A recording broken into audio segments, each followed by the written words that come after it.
next topic. Yep, is Tom Cruise. He is wanting both Oppenheimer and Barbie to move their release dates because Oppenheimer and Barbie releases a week after Mission Impossible 7. Yep. And I think you mentioned to me you might get it. You can get into the technical details and whatnot, but majority of Mission Impossible was shot on IMAX with using IMAX cameras. I think this is what you said to me. So obviously it's only going to have that 1 week in the IMAX theaters, and then you're going to have Oppenheimer, directed by Christopher Nolan, King of IMAX, pretty much having a 3 to month sort of dominance guaranteed for that runtime. So Mission Impossible is barely even going to get that. Realistically, he's only going to get a week for that. So do you think, obviously Tom Cruise is we can see his point of view, like, but do you think rather than two big movies being pushed back, just push Mission Impossible forward? Personally, to quickly address the question, Tom Cruise, he has no business, being like this. He's not. He might be a producer, but he's not like the studio head. He doesn't decide release dates. He can't. I think it's unethical to force another movie studio to move their property.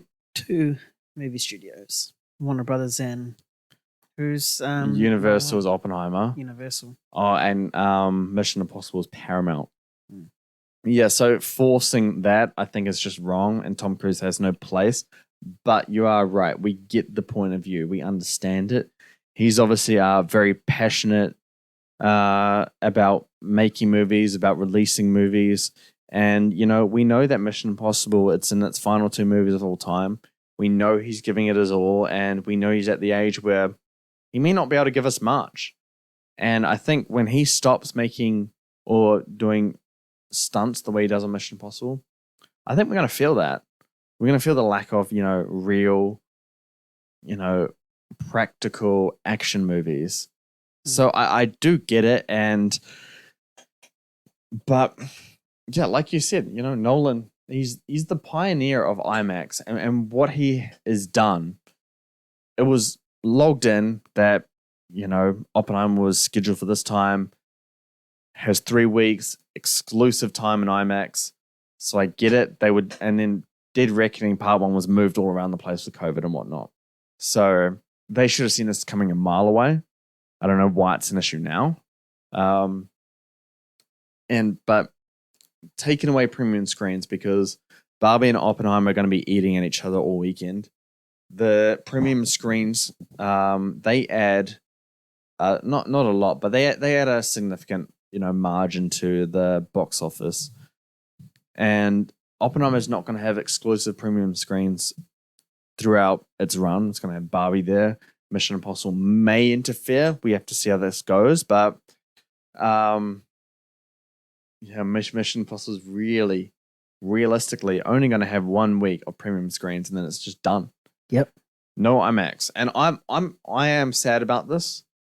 I will probably see Oppenheimer in IMAX a good few times. We'll probably need to go see Mission Impossible in IMAX together on opening weekend. 100%. I can't imagine the screening being in IMAX, but if it is, or if it isn't in IMAX, we will definitely go to it, because you are right. It was shot in 100% in IMAX cameras, digital IMAX cameras, but Oppenheimer is a 70mm film IMAX. So it's like the bigger aspect ratio, and I know the film reel was like 11 miles long. I heard that, and I was like, "Wow, that's fucking stupid." Yeah, it's a new technology, black and white film for IMAX, has never been done before. They got that, and the way Nolan's been speaking about it, it's like a movie born for IMAX. So you can't really contend with a movie that is being made for IMAX compared to a movie such as Mission Impossible that is made to be, an action big screen blockbuster. You can't be mad that it's taken away IMAX, but you can be mad that it is taken away other screens. That's how I'll put it. But I get both sides of this.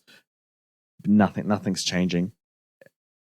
If they want to move times, they can. I don't know what comes out the week before Mission Impossible, but if Tom Cruise and Paramount have the problem, you move. No one else has to move. What are your thoughts? Yep, pretty much exactly what you said. Even I'm going to touch on a point that you rambled on about when you're talking about not rambled, but on. discussing on, rambled on, chugging on, yarning on. Is how you mentioned that there's a black and white aspect to this film that's never been done on IMAX. Yep. This clearly shows that yes, Nolan is an IMAX enthusiast, but he's also pushing the boundaries of IMAX as well, where everyone else is just shooting cameras, digital and whatnot. They're not doing it properly, like with proper IMAX cameras, film and whatnot, or trying to push it. So that's another reason why Nolan deserves that 3-week sort of exclusivity in IMAX. Sort of contract that he signed, because he does stuff like this. He pushes the boundaries. He makes films for IMAX. Because that's his vision and that's his film sort of filmmaking as well. I mean, Mission Impossible, it was supposed to come out in 2020 and then 2021 and then 2022 and then 2023. They could have kept a release date for last year, and then we could have gotten Top Gun, and then a few months later, boom, Mission Impossible. Because last year was a quiet year as well. So Mission Impossible could have dominated. I don't know where they were on the film in terms of production and editing and reshoots or whatever they need to do. If a film was supposed to come out in 2020, you'd feel that majority of it is done. I think Top Gun was 2020. I don't think Mission Impossible. I think Mission Impossible was always 2021.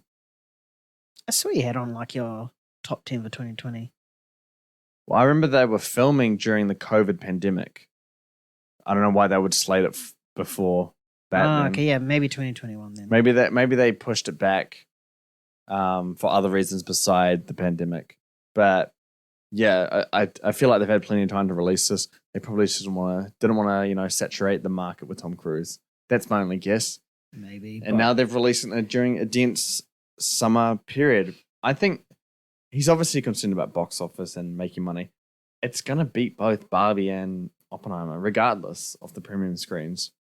Through box office. Through box office. Mission Impossible will beat both of them. It's an established, franchise. I don't think,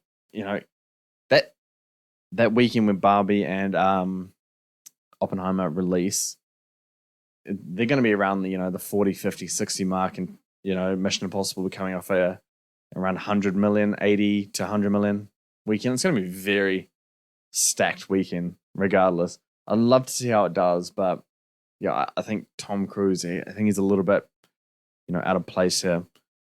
Should have moved to April. There was fuck all in April. Yeah, if someone is making a movie for IMAX and they're doing everything for it, for that platform, for that brand, for that business, and reinventing it as well, they deserve it. I don't know if you watched the Nolan featurette for Oppenheimer on IMAX and how they were shooting. Sort of stopped watching stuff for Oppenheimer and Barbie now. Yeah, it was a featurette, so I was like behind the scenes, so you're hearing like Hoyt van Hoytema, the cinematographer, the producers, and Nolan talking about what they did for IMAX for this, and it's just like, well, it's for IMAX.